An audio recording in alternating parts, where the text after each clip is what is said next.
Assalamualaikum warahmatullahi wabarakatuh. Bismillah, alhamdulillah, wala haula wala quwata illa billah. Pemirsa pecinta pendidikan dan pemerhati sosial di bumi Allah Subhanahu wa Ta'ala yang tercinta. Di tengah masyarakat yang diuji dengan wabah pandemi COVID-19, mendorong setiap lini segmen masyarakat untuk mengetahui tentang virus. Apa sebenarnya virus itu?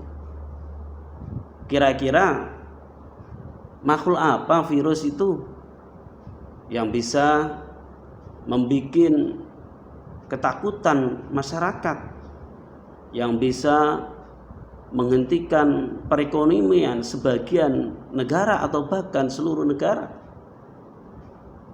yang membuat negara harus mengeluarkan biaya yang cukup besar sekali dalam menanggulangi pandemik virus tersebut.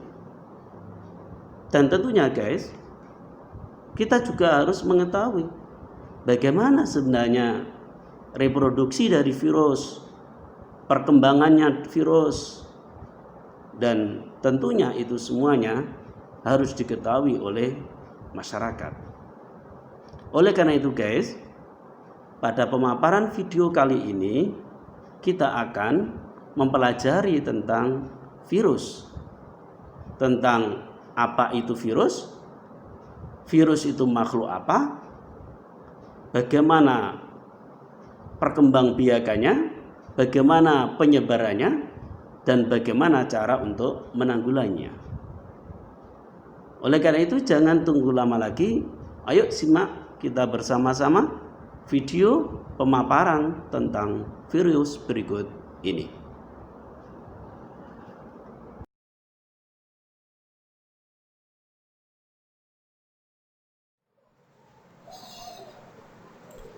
Assalamualaikum warahmatullahi wabarakatuh. Pemirsa yang berbahagia, pada pertemuan kita kali ini akan menjelaskan tentang replikasi virus. Seperti kita ketahui, pertumbuhan dan perkembangan virus adalah sangat cepat sekali. Berbeda dengan mikroorganisme yang lain, diantaranya adalah bakteri. Kenapa? Karena virus perkembangbiakannya adalah dengan replikasi. Bagaimana satu virus akan bisa memperbanyak dirinya dengan berkelipatan yang cukup banyak sekali. Baik pemirsa yang dimuliakan oleh Allah SWT, setelah pembelajaran kita diharapkan siswa itu mampu memiliki kompetensi untuk menganalisis struktur, replikasi, dan peranan virus dalam kehidupan. Sementara indikator pencapaian kompetensi itu bisa dijelaskan. Yang pertama, siswa mampu membadankan tahap replikasi virus, dan yang kedua, siswa mampu mengaitkan fakta virus dan tahap replikasi. Daur reproduksi virus ada dua. Yang pertama daur litik, dan yang kedua daur lysogenik. Daur litik ada beberapa fase atau tahapan, yakni ada 5. Yang pertama adsorpsi, yang kedua penetrasi, 3 sintesis, 4 perakitan, dan 5 lisis. Sedangkan daur lysogenik ada 5. Yang pertama fase adsorpsi, penetrasi, penggabungan, pembelahan, dan pada fase kelima merupakan fase menuju ke fase litik, yakni sintesis, perakitan, dan litik. Pemirsa yang dimuliakan oleh Allah Subhanahu wa Ta'ala, kita secara detailnya bagaimana reproduksi virus pada daur siklus litik. Bisa kita lihat pada gambar yang ada di slide ini bahwa salah satu contoh dari virus yang dalam reproduksi daurolitik ini adalah bakterofag, di mana bakterofag akan menginfeksi pada bakteri E. coli. Ketika menemukan, maka bakterofag akan menempel kepada bakterofag yang disebut dengan fase adsorpsi. Setelah itu kemudian bakterofag akan menyuntikkan asam nukleatnya, DNA atau RNA, yang disebut dengan fase penetrasi. Setelah itu, DNA yang berada di dalam tubuh bakteri akan melakukan replikasi, perbanyakan diri, membentuk asam nukleat yang baru. Kemudian setelah itu, DNA atau asam nukleat yang baru dari virus akan dirakit dengan bahan-bahan yang membungkus DNA dan atau asam nukleat virus. Dalam hal ini adalah fase eklipase. Setelah di dalam tubuh bakteri itu virus sudah sempurna dan sudah tidak ada makanan lagi, maka virus baru akan keluar dari sel inang dengan cara memecah dinding sel dari sel inang, yang pada akhirnya virus berada di luar sel makhluk hidup dan akan mencari sel inang baru. Yang kedua, bagaimana dengan reproduksi virus daur lysogenik? Pada daur lysogenik, bakterofag akan menempel kepada sel bakteri, dan ini namanya fase absorpsi. Setelah menempel, kemudian virus akan menginjeksikan asam nukleatnya di dalam tubuh bakteri. Setelah berada di dalam, maka asam nukleat virus akan menggabung dengan plasmid atau DNA yang berbentuk cincin dari bakteri. Setelah itu, maka virus mengikuti apa yang telah dilakukan oleh bakteri.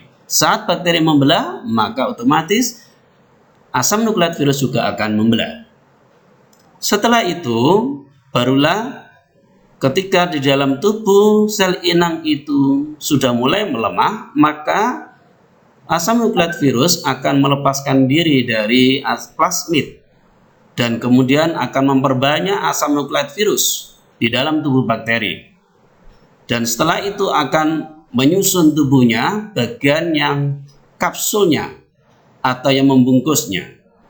Maka pada saat itu berada dalam fase eklifase.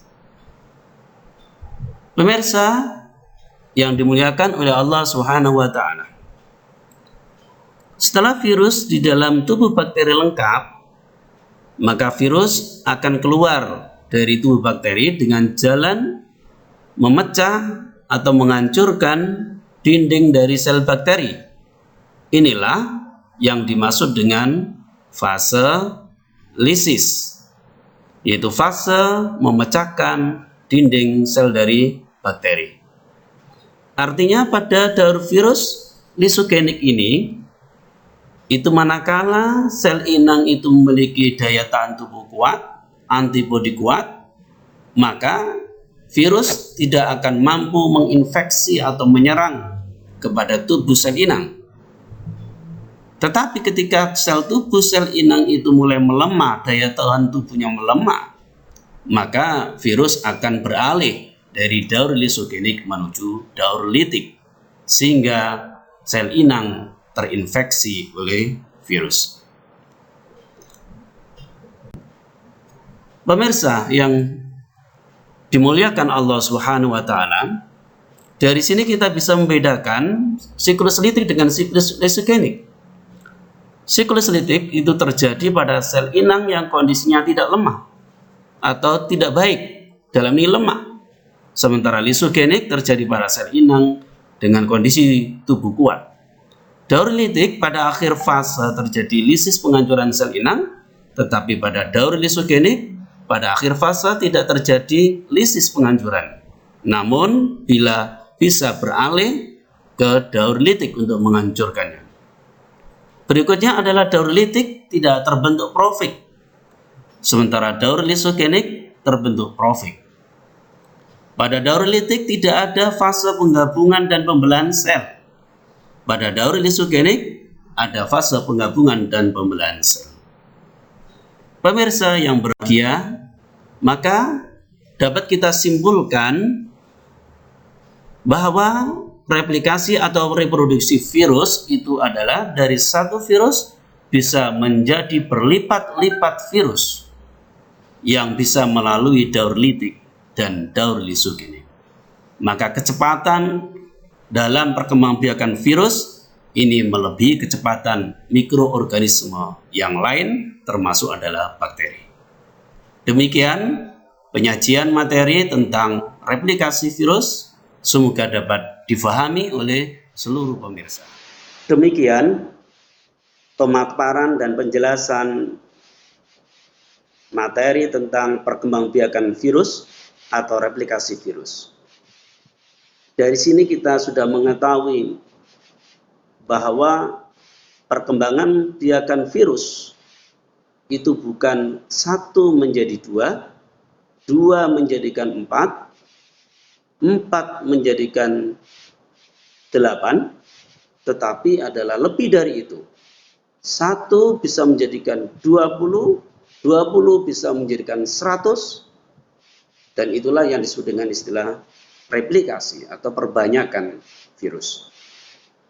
Maka kita sebagai manusia yang diberikan akal oleh Allah Subhanahu wa taala, dengan adanya wabah pandemik COVID-19 ini, dengan kecepatan perkembangan yang sangat cepat, maka harus kita bisa mengambil hikmahnya bahwa Allah Subhanahu wa taala mungkin memperingatkan kita semuanya agar kita semakin dekat dengan Allah Subhanahu wa taala. Yang kedua adalah bisa jadi Allah Subhanahu wa taala akan mengangkat derajat orang-orang baik, derajat orang-orang yang taat dengan adanya wabah COVID-19 ini.